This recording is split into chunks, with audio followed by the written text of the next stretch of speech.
lôi chiên dù anh men lôi nè ấy con ở trong khu nè men lôi nè ấy trong mang thợ ấy trong con lên gì đấy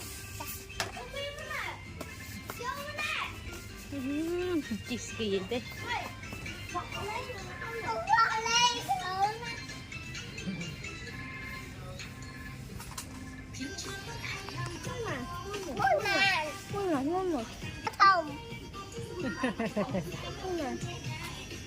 cái này nó không sao một cạn cạn hả một cạn nó sao mà anh hiền mùi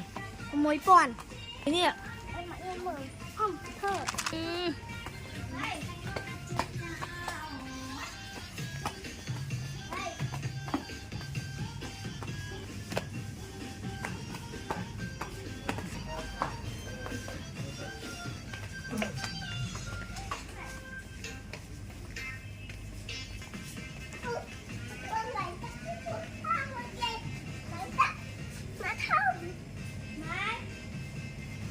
thế chín trắng à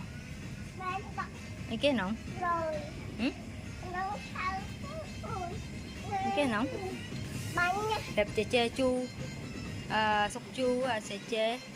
chu lina mở bẻ mở mở ấy chị cá mở hai chị ca mama